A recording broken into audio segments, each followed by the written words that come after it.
I served in Europe in World War II, and I went overseas with the 75th Infantry Division. And after I got hit one time, I went back to England. I joined the 82nd Airborne Division. What years did you serve? 1943 to 48 in Europe.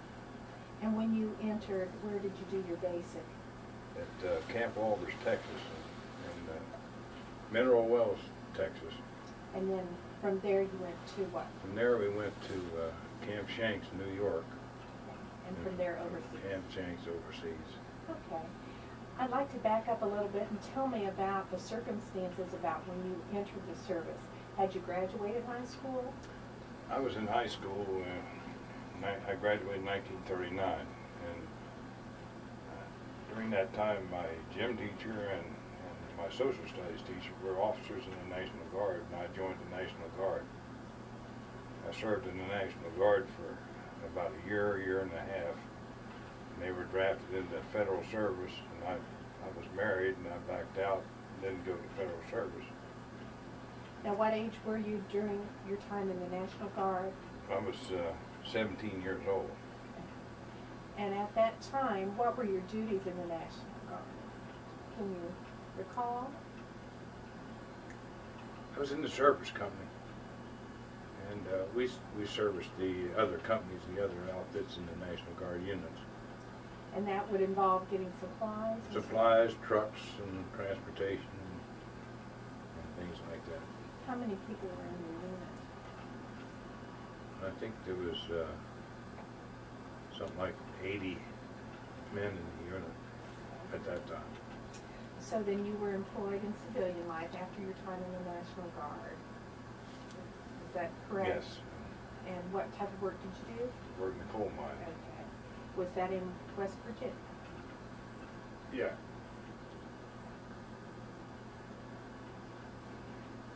Did you have other family that were involved in the services? Brothers or? Yeah. My brother was.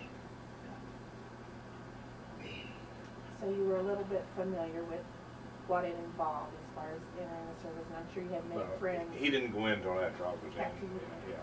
Okay. So you were the first in your siblings. Had an uncle way back, but I didn't know that much about him.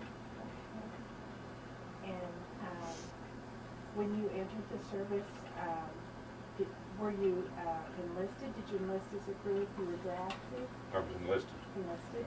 And did you go in with a group from your community? Yeah, they sent us, it was 12 of us from our town and went to Fort Thomas in Kentucky. And this is directly from West Virginia. Now, after you entered, you said you were married at the time. Yeah. Did you have any children at the time? Yeah, I have one.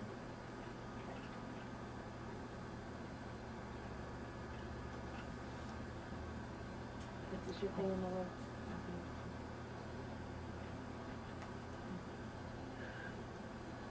I'm going to stop a Let's second. stop that you would rather I not discuss? Are there certain time periods? Because what I intend to do is go into your time when you enter service. Is that an area you'd rather not explore? Well, it just was in civilian life, and I was, when Pearl Harbor happened, I enlisted. We need to mention that now. Mhm. You ready? Okay. Can you explain about the time period of history when you enlisted? Yeah. I went to, like I said, I left West Virginia and went to Fort Thomas, Kentucky. And first place I hit in Cincinnati was down the railroad station. There was an old armory next to a church, a Catholic place. And they put us up that night in that old armory, and then they sent us over to Fort Thomas the next day. And from Fort Thomas, why, they grouped up, I think it was 180 of us, loaded us on a train and sent us to Texas. And when the one sergeant said I had military experience, they gave me the paperwork on all the people I had. I carried it out to Camp Walters and gave them package And now this was what year? in 1943. And then after you finished your basic, then you were shipped out east. Then how long was it before, did you tell me you went out east, you went to Texas We went to Texas, and we went from Texas to Camp Shanks, New York, to be shipped out? to be shipped out. And then how long of a period of time was that? Was that a matter of months? Well, it was about 8 weeks in Texas, and we had, I think it was 15-day leave. And we went some of us went from our base to New York. Were So- you able to go home during Yeah. that week? So you got to go home and see your family?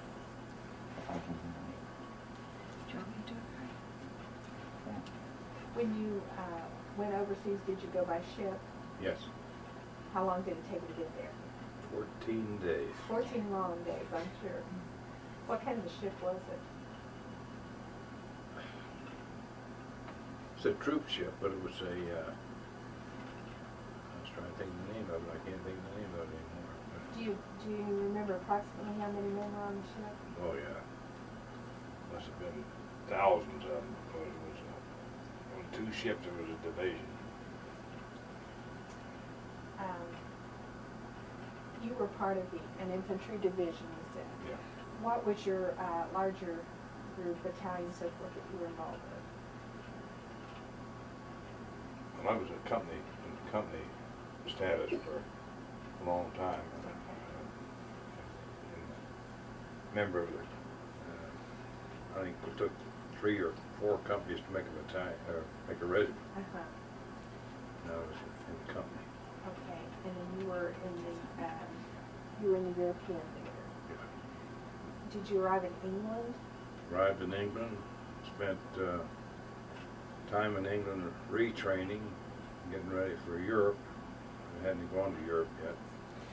Was the retraining basically to get you familiar with the terrain and so forth, or what was their purpose as far as retraining? Well, a lot of it was learning different languages, French and German, and a lot of it was weapons training, different type of weapons that we had been used to, and familiarization with heavy weapons and things like that, in case we were needed to be. As an artillery person, what did you I handle? wasn't artillery, Oh, I'm sorry, infantry? infantry. I'm sorry. Okay, what kind of weapons did you handle in We your? had the M1 rifle, and Thompson submachine gun, Browning automatic rifle, carbine, 45 pistol. And then what was a typical day like during that time? Did you get up and go through drills? Most of the time in England, we was up early in the morning and drilled during the day, and we was through about 3 or 4 o'clock in the afternoon. They'd give us passes to go to town for the evening. And then how long was that before you were called out into the thick of things? Well, I'm not really sure how long. Maybe Time. months. A couple months or something like that. Month or so, wasn't that long. Were you sent over to France then? Yeah, we were sent to Le Havre, France. We went in Le Havre, France, and in the northern sector. And what was your objective there? Belgium, was headed for Belgium. Were you near the front lines? Yeah, Or on the front lines? About, was this a widespread, I'm sure it was, a widespread attack? It was not where you were an isolated group moving forward? No, I think there was an army up there. I think a full army with quite a few divisions. Mhm. And Do you happen to recall what army that might be? no, I don't. I was in the 3rd Army one time. I was in the 1st Army one time. Can't remember which one. And so now are we into about 1944 by this time, or are we still? 44. Okay, what was going on in general in the world at that time when you were in France? Well, the fellows that had gone in Normandy were crossing in through that sector, going in there, and the ones we were in were coming in from the north, and they sent Patton up with us, helped us get into, start in toward Germany with the Army. Was in the Third Army. Patton has a lot of history along with him. How did the men around you feel about him, or did they have any feelings about him?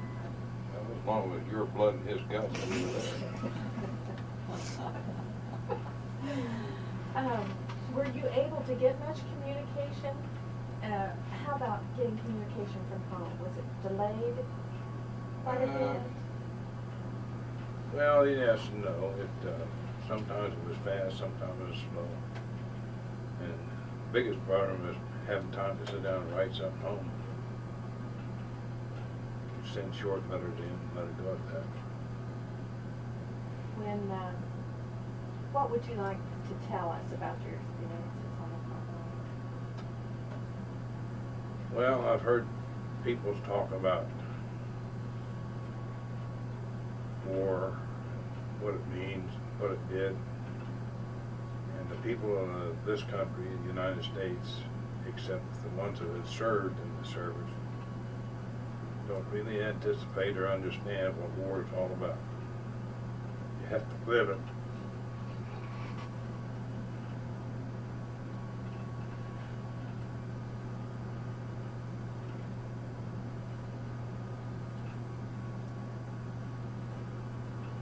Heard people say that they wouldn't do this and they wouldn't do that. You know, as far as what the enemy tried to get them to do and what the enemy attempted to get them to do, and they wouldn't do any all these things. You really don't know what you do until you live them.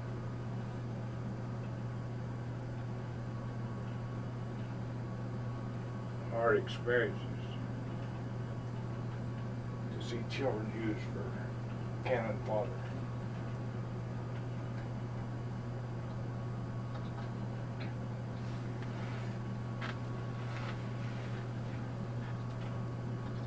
Especially if you're the one to fire the cannon. But they put the children and the women out on the line as well as the men for positions, and we didn't know that until after we had taken an area and find them in foxholes or trenches. How long of a time period were you in the front lines? Well, some days it was months, 2 or 3 months. A month is time, but you say on the line, you'd be up there for a while, and then you'd come back and then be relieved, hopefully long enough to get a chance to brush your teeth and get some clean clothes. And but sometimes it went a long time.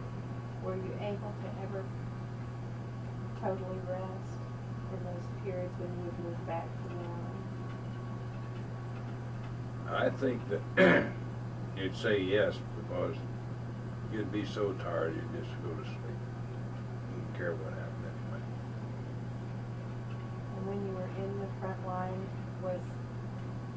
I know their objective is to move forward. Is a lot of your time meant in constant movement, or is a great deal of it spent holding back and waiting for an opportunity to move? Most of the time was spent in foxholes. We had to dig our own foxholes and made them livable. And make them so that you and somebody else could spend time in that foxhole and not go crazy. And one story that I always tell in Belgium, we dug in, waiting for a chance to move. We put our shelter house over our foxhole because it was cold. And the next morning we woke up, we tried to get out of the foxhole and couldn't get out. We thought somebody parked a tank on top of it. It was snow. Almost 3 foot.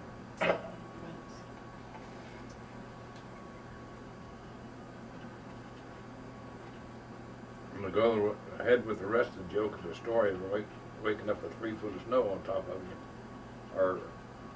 Our sound power line from Heddenburg up to us was gone.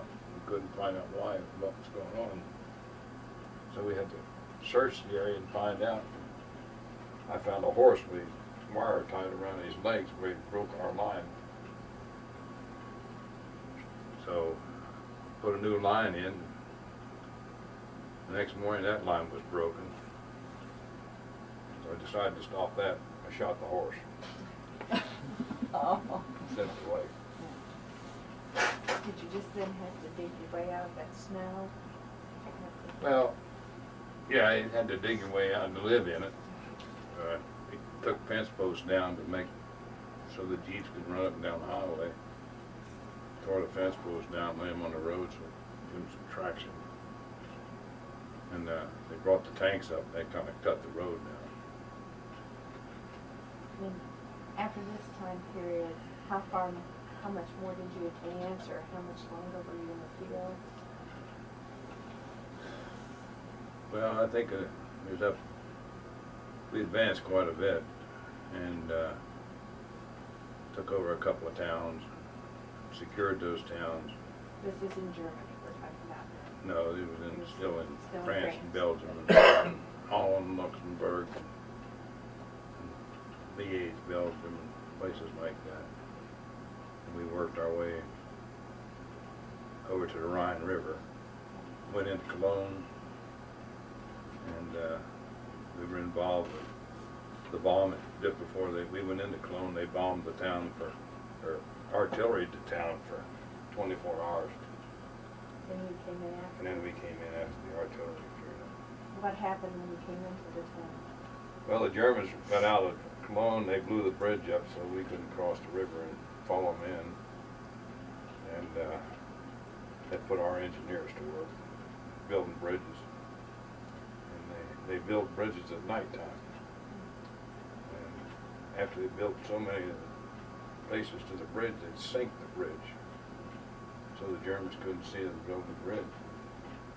When they got finished, they raised the bridge up to about a foot underwater. And they gave the orders to charge, and the tanks went across in the water, and the Germans thought we had tanks that run on water. We catch them.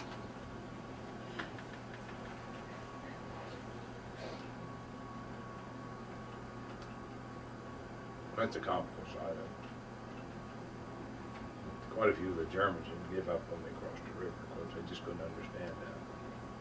And we were moving pretty fast. Do you have any idea how far you could go in a day on a good day? No, it was hard to say. Several miles. Yeah, several miles. It's how far you could walk. Most of the time we were on foot. How about your rations and so forth? Were you well supplied? Not so Yeah. much? A couple times we were short supplies, but not that long. We had C rations and K rations. Can you explain those a little bit for, if we have younger people listening, what type of things were in a C ration or a K ration? The C rations are basically canned food. There was corned beef hash,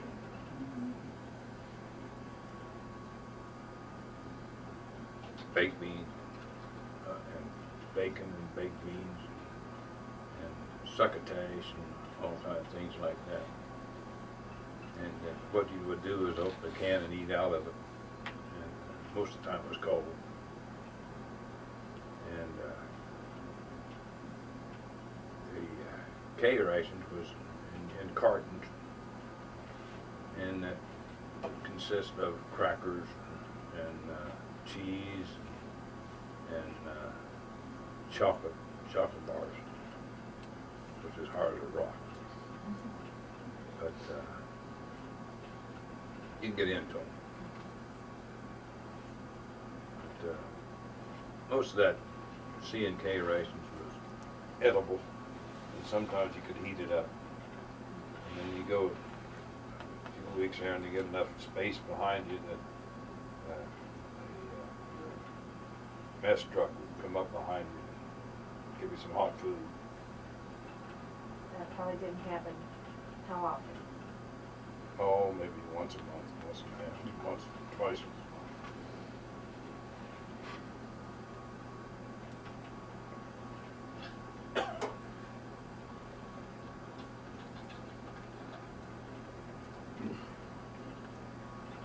able to stay with the group? I know there were bounty things and casualties. Do you have any idea about approximately how many of your group was able to stay together throughout your time? No, I don't. I've tried to check records in the past, and the ones that I knew, that we lost 8 to 10 out of the company going in, but we had a lot of casualties from mortar fire from the Germans. They had a mortar shell that was called the Screaming Meanie, and they fired, I think it was 8 of them at one time, and they were little tiny things about this big, and they had a fin on the back of them. They screamed real loud. It scared the hell out of you. But they were explosive, but they weren't deadly like a lot of mortars. A lot of mortars will break up and go in pieces, but these are just like boom, and it was that.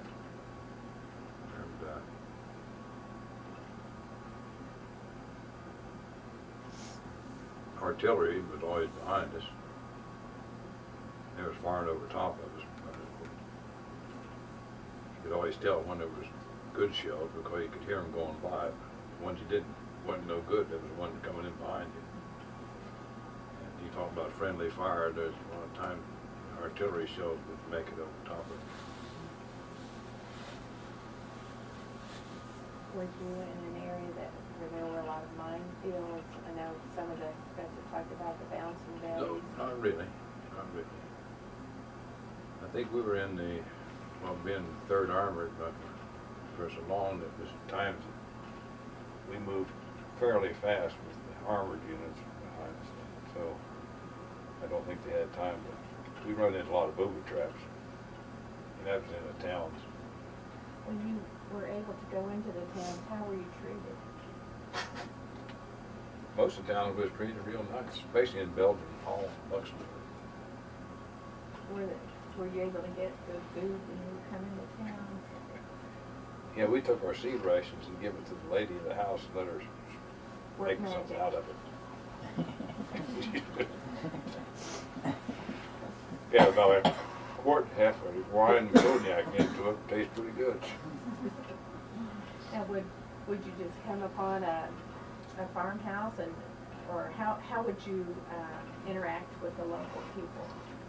Well, they knew we were coming, and 9 out of 10 of them were glad we were there. We got into Germany, a lot of times into Germany, it was the farmers we'd be walking down the road, and there'd be a big pile of dirt. You'd dig into the dirt, see what was there, and big heads of cabbage. They buried their cabbage in the wintertime. We'd dig them out and eat the cabbage. Different. What do you think was your one of your most memorable events that happened during your time in service? Well, the one that I don't think I'll ever forget is the Battle of the Bulge. You were gonna talk about? One time we were attacking them, and all of a sudden we got chased. Our jeeps ran out of gas. The guns on the jeeps ran out of ammunition. We were running so fast. I didn't run very far, but I passed a lot of guys that did.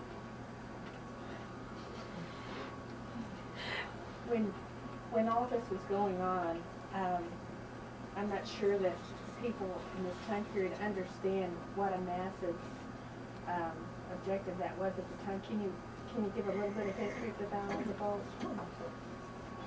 Well, the Germans came through in about 3 sections, and they overran us real bad. We lost a lot of men up in the Bulge, and lost a lot of equipment up in the Bulge. And I think the hardest thing we lost was our post office. They took over. Had just gotten all the mail from the States, packages from the States. The Germans took over that post office. The next day we went back through that area. We found boxes our parents had sent cookies and stuff. We hoped they put cyanide in them. Anyway, we lost that. Lost a lot of mail, things like that. It don't sound like much, but the thing of it is Small taste, huh?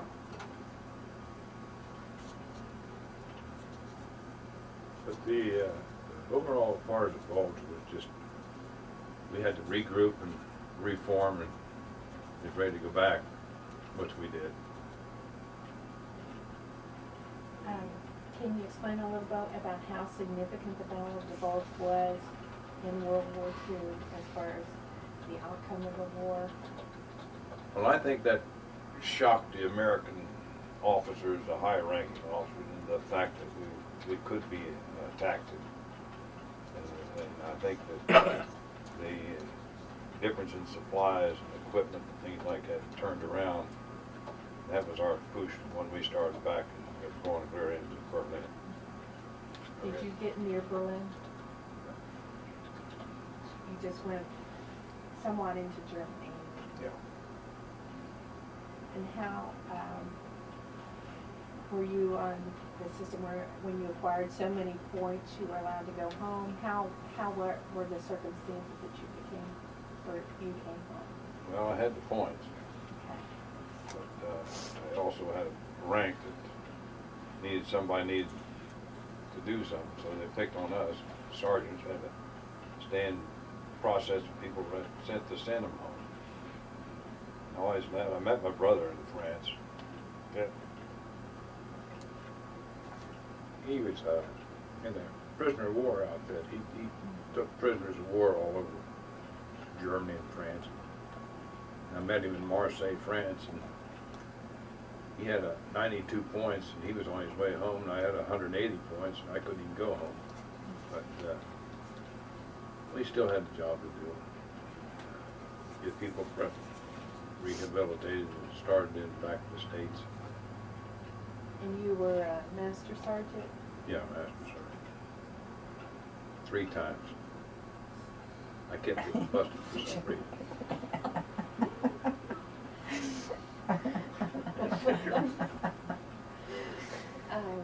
To shift gears a little bit, I see that you've been awarded a Purple Heart. Would you like to tell us a little bit how that came to be? One of them mortar shells come in too close to me, and I got a piece in my leg. You still have it? Yeah, it's still down there, a little piece. Okay. So you served a total of 2? I was went in 43 and came back to the States in 47. And then how was your transition back to civilian life? Not too good. In what ways? Well, the people back here didn't like taking orders.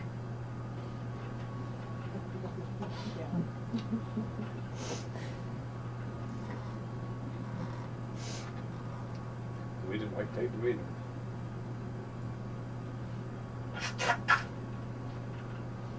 I went back to work when I come out from my father in the coal company, and I got so I didn't like it, so I re-enlisted in the reserves, and then the reserve unit I was going was called up to active duty in the Korean campaign. I was sent down to Fort Campbell to train troops for the Korean campaign. And I was in there, sent there to California with a certain batch of people shipped the States over to Korea. And this was also infantry? Yeah. And then what happened after that? Well, we sent them overseas and we shipped them out over all these guys to Korea. And after a while, I got a discharge, asked for a discharge. The time was up.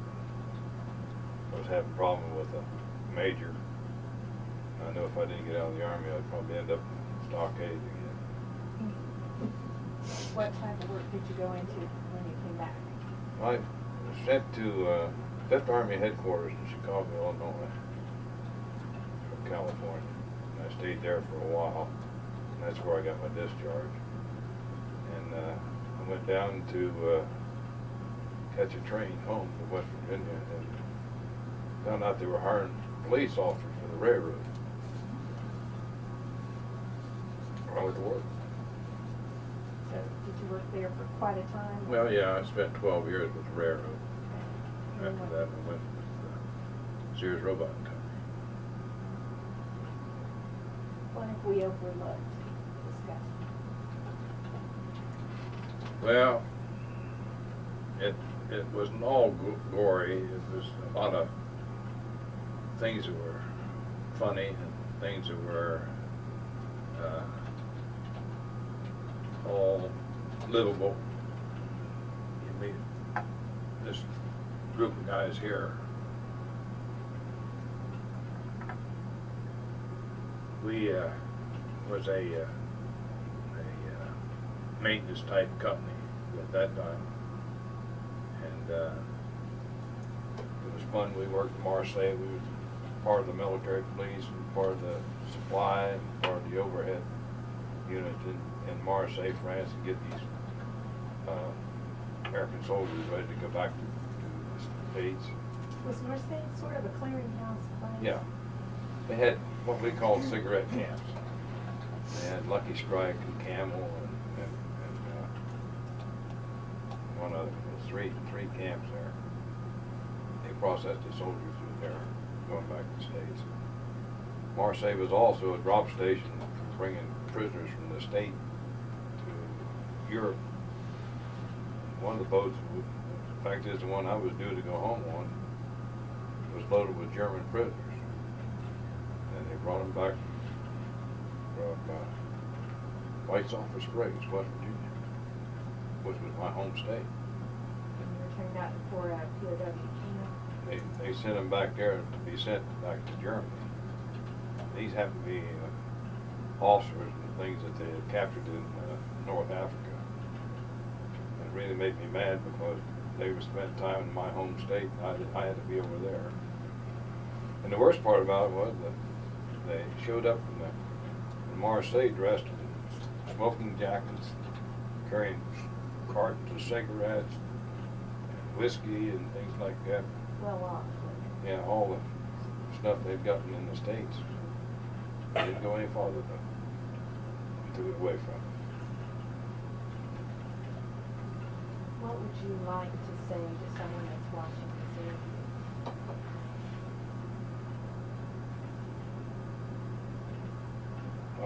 My feeling is like I've heard say it 2 or 3 times here, that every child that comes out of high school should spend at least 2 years in the military. What do you think that does for a young person? It teaches them respect, discipline, and able to do things on their own. One thing about the American soldier, you could shoot the general, you could shoot the colonel, you could shoot the captain and the major, or private. Equal. They were trained to pass that chain of command down. They were all trained. Whereas as opposed to perhaps the German army where if they lost a leader it was much more devastating. They had to wait. And if Hitler, I think to this day, if Hitler had listened to his generals, we wouldn't have got ashore on D-Day. Because they figured out what was going on and he wouldn't believe it. And so he thought it was coming in the north, which a lot of it did. But when they got D-Day started, they had to bring the Panzer divisions from the north back down to D-Day, go down to Omaha.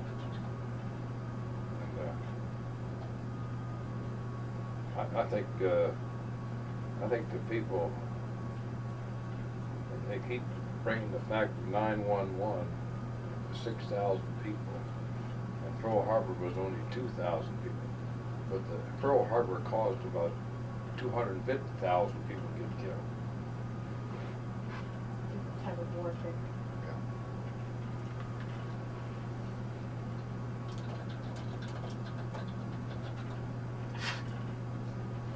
That's about all I can think of. Well, we thank you very much for your time today.